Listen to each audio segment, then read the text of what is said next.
श्री कृष्ण गोविंद हरे मुरारे, हे नाथ नारायण वासुदेव। श्री कृष्ण गोविंद हरे मुरारे, हे नाथ नारायण वासुदेव। ओम नमो भगवते वासुदेवाय। ओम नमो भगवते वासुदेवाय।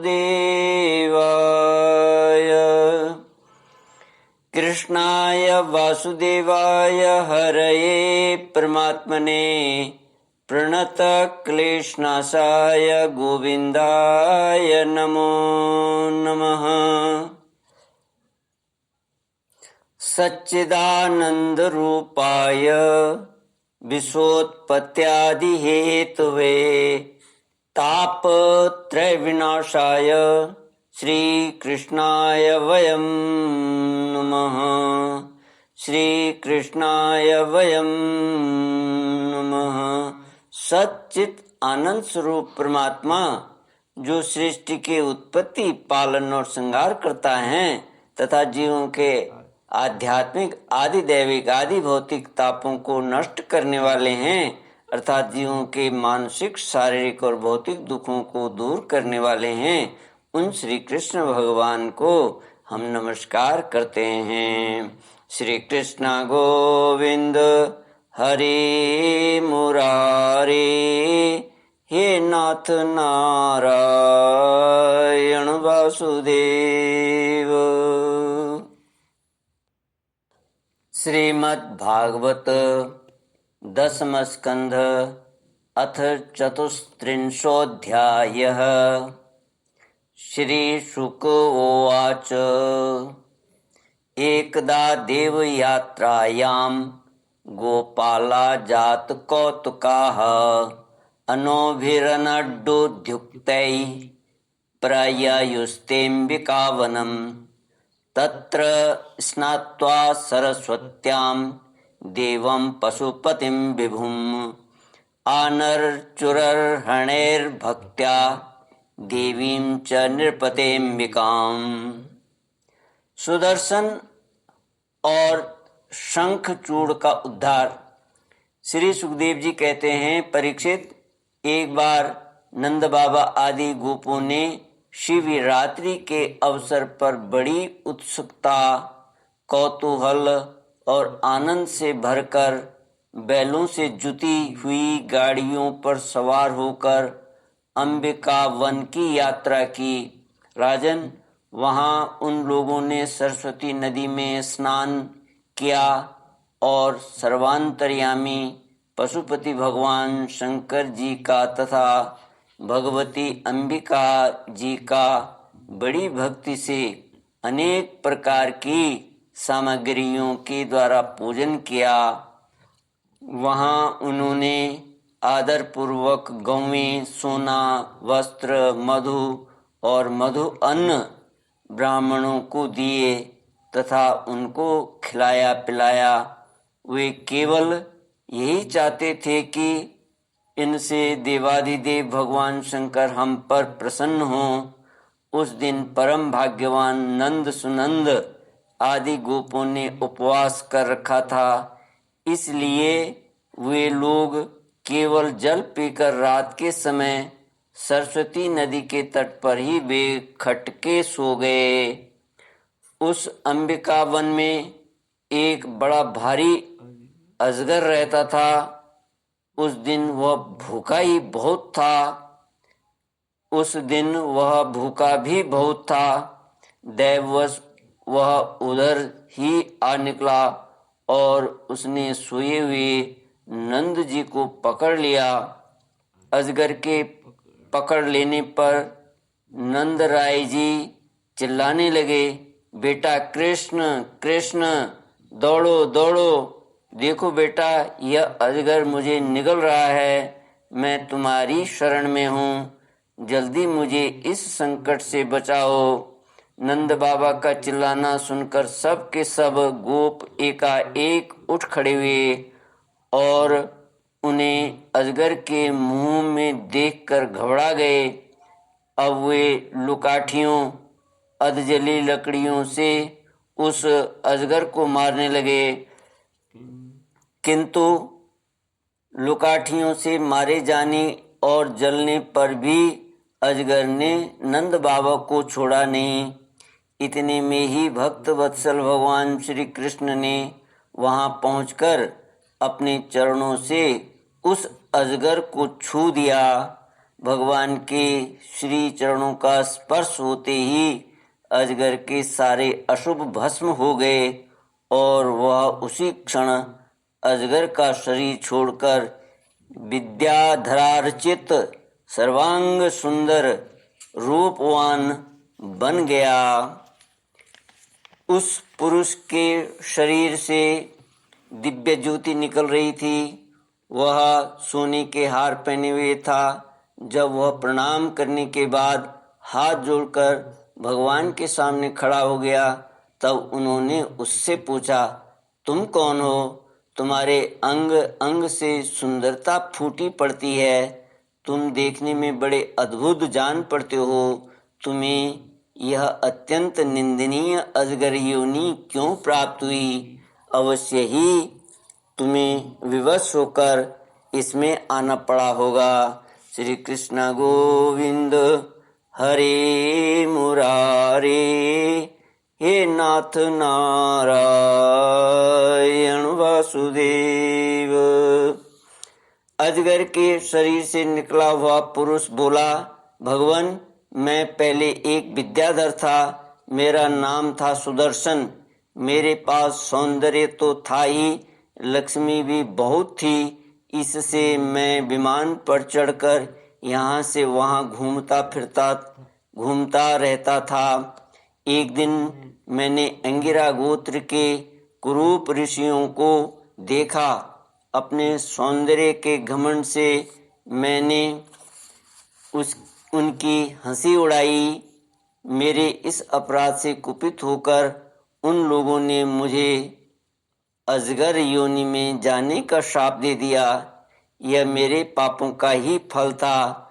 उन कृपालु ऋषियों ने अनुग्रह के लिए ही मुझे श्राप दिया था, क्योंकि यह उसी का प्रभाव है कि आज चराचर के गुरु स्वयं आपने अपने चरण कमलों से मेरा स्पर्श किया है। इससे मेरे सारे अशुभ नष्ट हो गए हैं। समस्त पापों का नाश करने वाले प्रभु, जो लोग जन्म मृत्यु रूप संसार से भयभीत होकर आपके चरणों की शरण ग्रहण करते हैं, उन्हें आप समस्त भयों से मुक्त कर देते हैं। अब मैं आपके श्री चरणों के स्पर्श से शाप से छूट गया हूँ और अपने लोक में जाने की अनुमति चाहता हूँ। भक्तवत्सल महायोगेश्वर पुरुषोत्तम, मैं आपकी शरण में हूँ। इंद्रादि समस्त लोकेश्वरों के परमेश्वर स्वयं प्रकाश परमात्मन, मुझे आज्ञा दीजिए। अपने स्वरूप में नित्य निरंतर एक रस रहने वाले अच्युत, आपके दर्शन मात्र से मैं ब्राह्मणों के शाप से मुक्त हो गया। यह कोई आश्चर्य की बात नहीं है, क्योंकि जो पुरुष आपके नामों का उच्चारण करता है वह अपने आप को और समस्त श्रोताओं को भी तुरंत पवित्र कर देता है। फिर मुझे तो आपने स्वयं अपने चरण कमलों से स्पर्श किया है, तब भला मेरी मुक्ति में क्या संदेह हो सकता है। इस प्रकार सुदर्शन ने भगवान श्री कृष्ण से विनती की, परिक्रमा की और प्रणाम किया।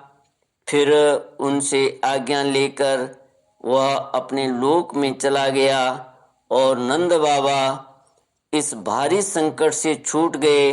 राजन, जब ब्रजवासियों ने भगवान श्री कृष्ण का यह अद्भुत प्रभाव देखा, तब उन्हें बड़ा विस्मय हुआ। उन लोगों ने उस क्षेत्र में जो नियम ले रखे थे उनको पूर्ण करके वे बड़े आदर और प्रेम से श्री कृष्ण की उस लीला का गान करते हुए पुनः व्रज में लौट आए। एक दिन की बात है,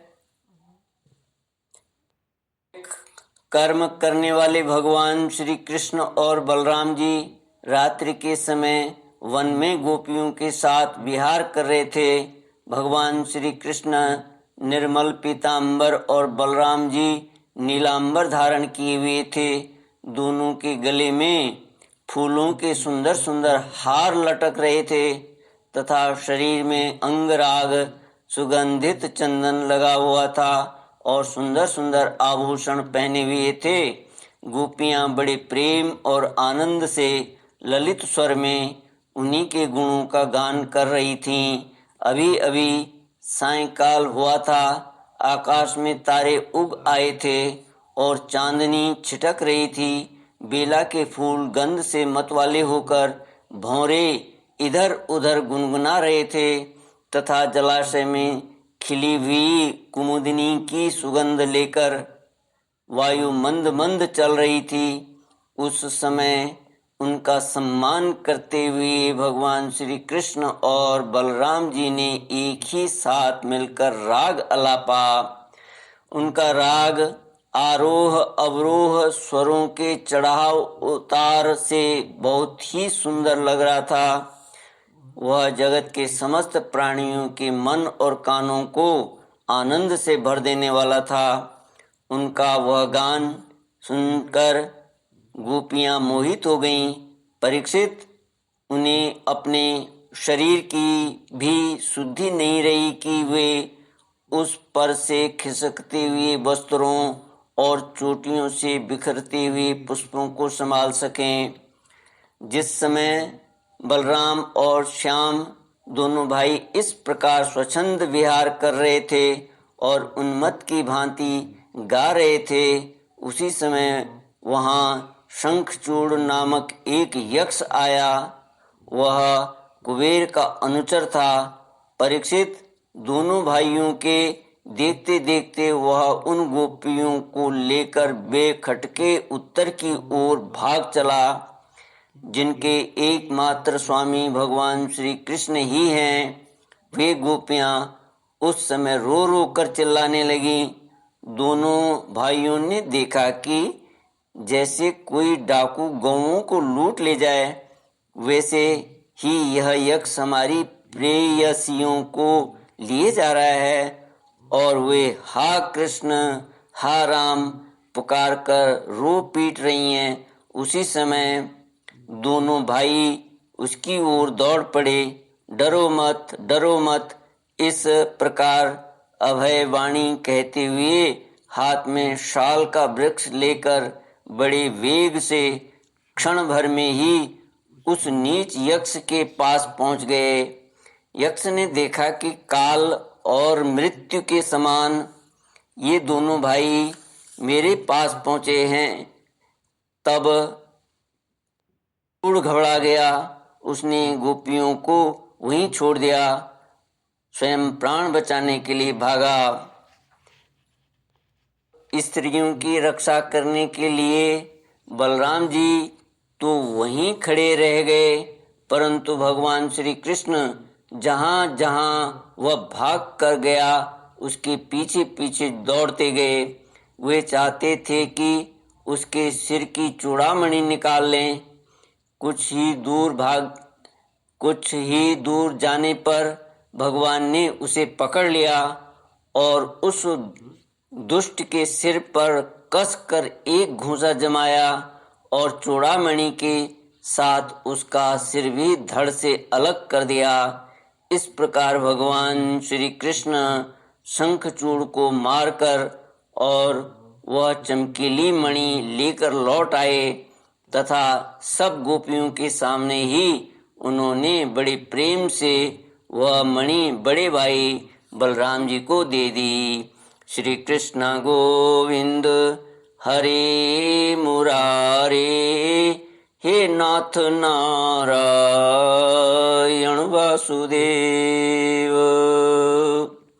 इति श्रीमद्भागवते महापुराणे पारमहंस्यां संहितायां दशमस्कन्धे पूर्वार्धे शङ्खचूडवधो नाम चतुस्त्रिंशोऽध्यायः। ॐ पूर्णमदः पूर्णमिदं पूर्णात् पूर्णमुदच्यते पूर्णस्य पूर्णमादाय पूर्णमेवावशिष्यते। ओम शांति शांति शांति।